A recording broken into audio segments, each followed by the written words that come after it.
Welcome back to CrimePod Castle's Twisted Love series, where we kind of like unravel these captivating cases of love gone wrong. You know the ones. Today's deep dive, well, it takes us to Chandigarh 2018 Okay. for a story that, I mean, truly sent shockwaves through the entire community. Yeah. So imagine this idyllic scene, okay?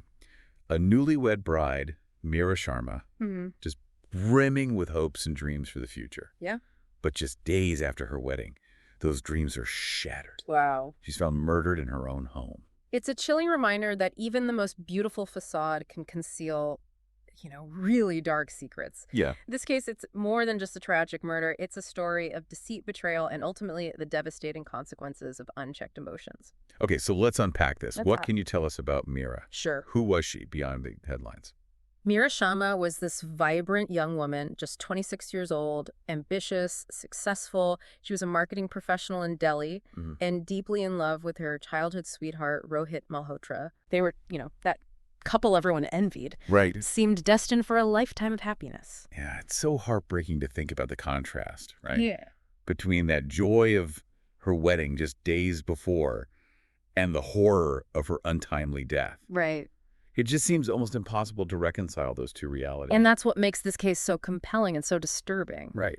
But, as we delve deeper, we'll see that beneath the surface of this seemingly perfect love story, there were cracks, deep cracks that ultimately led to tragedy. Okay, so this is where it gets really interesting. Okay. Tell me about these cracks. Sure. What was lurking beneath the surface of this picture-perfect marriage? Well, Meera and Rohit's love story wasn't as straightforward as it appeared. Oh, okay. There was a third person, Oh. Rohit's ex-girlfriend, Rhea Kapoor. So even as Rohit is standing at the altar vowing his love and commitment to Meera, Right. he was still entangled with his ex. That's right. And imagine the emotional turmoil Meera must have felt when she discovered this betrayal. Yeah. Think about the anger, the confusion, the sense of being deeply violated. Right. It's a betrayal that cuts to the very core of a relationship. Did Rohit try to hide his relationship with Rhea? He initially tried to downplay it, of course. But, Meera stumbled upon messages and calls between them. Oh. Evidence that was impossible to ignore. Arguments ensued. The tension between the newlyweds escalated. Right. And the cracks in their marriage widened. It's a classic love triangle. It is. But with incredibly high stakes, right? Yeah. We have a heartbroken bride, a groom seemingly torn between two women, an ex-girlfriend who refuses to fade into the past. Right. What was Rhea's role in all of this? Rhea, from what we can gather, she was not ready to let go of Rohit. Okay. She clung to the past, fueled by jealousy and possessiveness. And those feelings, left unchecked, Yeah. they can fester and grow into something dark and dangerous. That's a powerful observation. Yeah. So often, we underestimate the power of emotions, right? I do. Particularly those driven by jealousy and obsession. Right. So what specific actions did Rhea take Well, that revealed the depth of her feelings? it wasn't just, a passive longing. Okay. Rhea actively interfered in Rohit and Meera's lives. Oh, wow. She bombarded Rohit with calls and messages, even showed up unexpectedly at places they frequented. Really? She couldn't accept that he had chosen someone else, and she was determined to win him back, no matter the cost. It's almost like she was living in a fantasy world Yeah. where Meera didn't exist, Right. where she and Rohit could simply pick up where they left off. Did she ever acknowledge the pain she was causing, the damage she was inflicting? Unfortunately, it seems that her obsession blinded her to everything else. Wow. She was consumed by her own desires, her own pain, and she saw Meera not as a person, but as an obstacle standing in her path. That lack of empathy, Yeah. that inability to see beyond her own desires, that's truly chilling. It is. And it really sets the stage for a dangerous escalation, right? Right. A situation where someone might feel justified in taking extreme measures Exactly. to achieve their goals. And that brings us to the night of the murder, Okay. just 10 days after the wedding. Oh, my God. Meera's lifeless body was discovered in her bedroom, Yeah. a scene of unimaginable horror. This is where the fairy tale ends and the nightmare begins. Right. What can you tell us about the crime scene itself? Okay. What did investigators find? The scene was chaotic, a clear indication of a struggle. Meera had been strangled, and signs of a violent confrontation were everywhere. Okay. It was a brutal and personal attack, Wow. leaving no doubt about the intensity of the rage that fueled it. And Rohit, the newlywed husband, Yes. he was the one who found her. He was the one who called the police, Right. claiming to have no idea who could have committed such a heinous act. But given the circumstances, Yes. the lack of forced entry, the intensity of the relationship drama, Right. suspicion immediately fell on those closest to Meera. Of course. So the investigation begins. Yes. And the idyllic facade of the perfect couple is quickly stripped away, Right. revealing this tangled web of relationships and hidden resentments. Yes. It's like peeling back layers of an onion, Right. uncovering more and more darkness with each layer. And as investigators delve deeper into the lives of Meera, Rohit, and Rhea, they begin to unravel a story far more complex, far more sinister than anyone could have imagined. This is where the meticulous work of the Chandigarh police comes into play. Exactly. How did they sift through the tangled relationships and conflicting accounts Right. to uncover the truth? Yeah. And how did they pinpoint Rhea as the prime suspect? We'll explore all of this and more when we return in the next part of our deep dive. Okay, so we're back Yes. with our deep dive into the Chandigarh newlywed murder case. A story that's both captivating and, deeply disturbing. Right. We left off with investigators facing this complex puzzle, this tangled web of relationships, Right. hidden resentments, Yeah. and the brutal murder of this young bride. It's like piecing together a shattered mirror. Right. Each shard reflects a different aspect of the truth, but, it's only when you carefully assemble them that you get a clear picture of what happened. And in this case, those shards led investigators straight to Rhea Kapoor. That's right. So what specifically made her a prime suspect? Okay.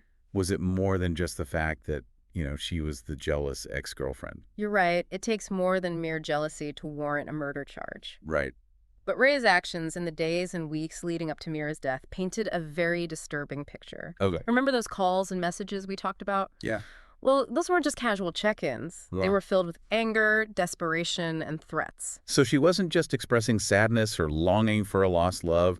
She was actively trying to intimidate and manipulate Rohit. Exactly. The messages revealed a pattern of obsessive behavior, a refusal to accept the reality of the situation.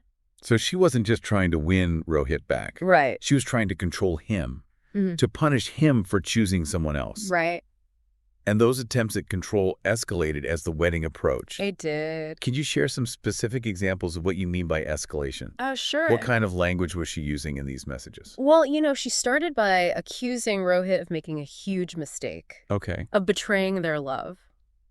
Then came the guilt trips, reminders of all they had shared, how much she had sacrificed for him. But as the wedding day drew closer, the tone shifted dramatically. Oh, wow.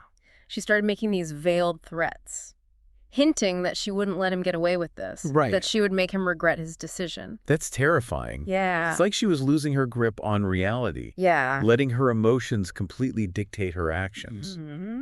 Did Rohit ever confront her about these messages? He did try, at least initially. Okay. He told her to move on, Right, that yeah. the relationship was over. But those attempts only fueled her anger. They did. She accused him of being weak, Right. of being controlled by Meera. It became this vicious cycle with every attempt at communication, pushing her further down the path of obsession. Right. It's such a sad and frustrating situation. Yeah. Here's a man trying to move forward with his life, Right. build a future with the woman he loves, and he's being relentlessly pursued by an ex who refuses to let go. Right. Did he ever involve the police? From what we know, he didn't. Okay. He probably underestimated the danger, thought he could handle it on his own. Right. It's a common mistake in these situations. Yeah. People often downplay the seriousness of stalking and harassment, especially when it comes from someone they've had a romantic relationship with.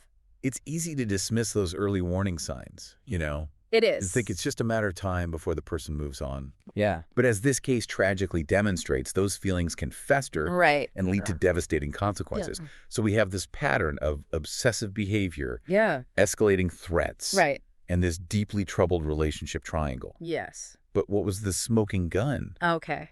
You know, the evidence that directly linked Rhea to Meera's murder. That's where the forensic evidence and digital forensics come in. Okay. Remember how the crime scene suggested a struggle? Yes. Well, investigators found DNA under Meera's fingernails. Okay. DNA that matched Rhea Kapoor. Wow, that's a huge piece of the puzzle. It Yeah. places Rhea directly at the scene of the crime. Right. Involved in the physical altercation with Meera. Mm-hmm. Was there any other physical evidence linking her to the murder?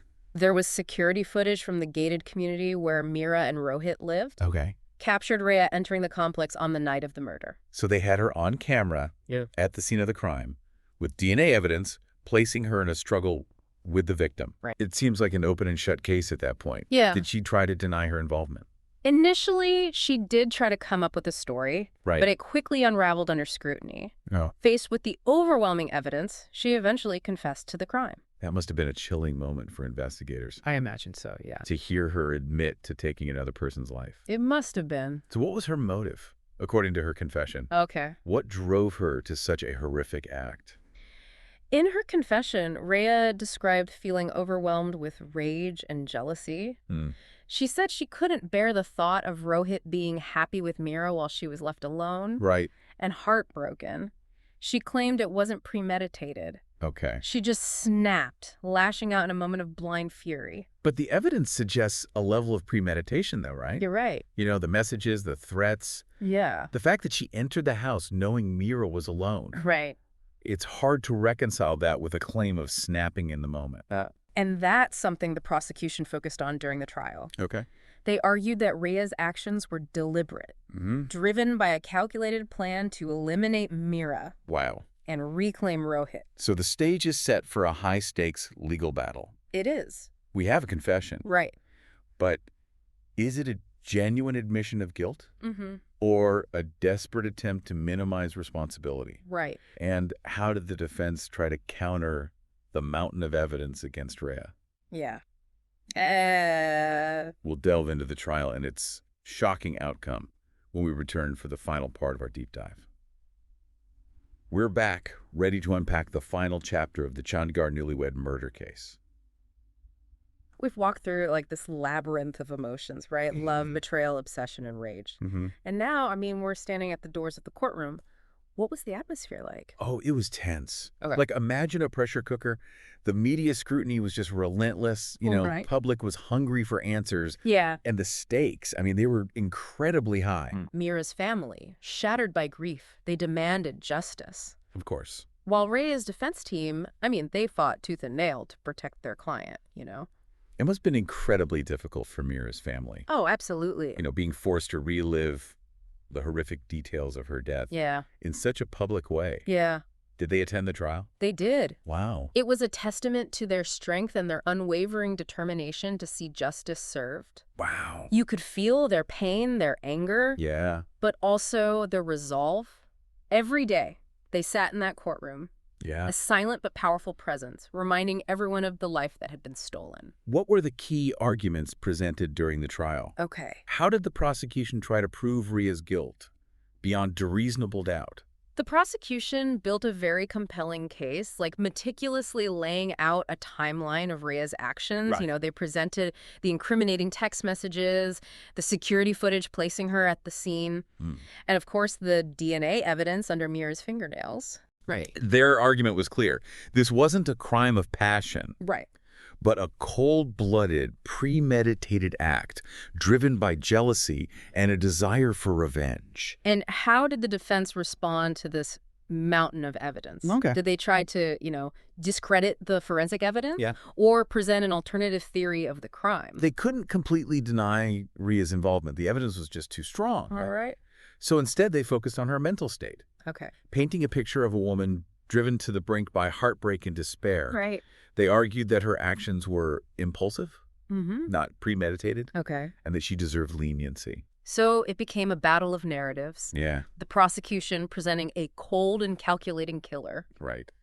while the defense argued for a woman overwhelmed by emotions, a victim of circumstance. Yes. What was the jury's verdict? Okay. Were they swayed by the defense's arguments? The jury deliberated for days, carefully weighing the evidence and the competing narratives. In the end, they returned a verdict of guilty. Wow. First-degree murder. The judge, acknowledging the gravity of the crime and the lack of remorse shown by the defendant, sentenced Rhea Kapoor to life in prison. Justice for Meera, I suppose. Yeah. But what a hollow victory, right? Of course, yeah. It doesn't bring her back. It doesn't erase the pain her family has endured. Exactly. And while the legal proceedings have concluded, the ripples of this tragedy, they continue to spread outwards. Right. Rohit, though never charged with the crime, faced immense public scrutiny and blame. Oh, wow. The community was left grappling with the question, how could something so horrific happen in their midst? It's a powerful reminder that even in, seemingly idyllic settings, darkness can lurk beneath the surface. It can. And that unchecked emotions, particularly those fueled by obsession and jealousy, can have devastating consequences. They can. This case, it forced the community to confront some uncomfortable truths. Right. About the nature of love, betrayal, Yeah. and the fragility of human relationships. It did.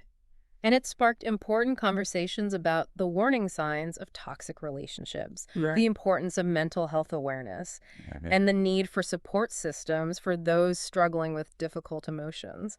Meera's story, though tragic, Yeah. can serve as a wake-up call for all of us.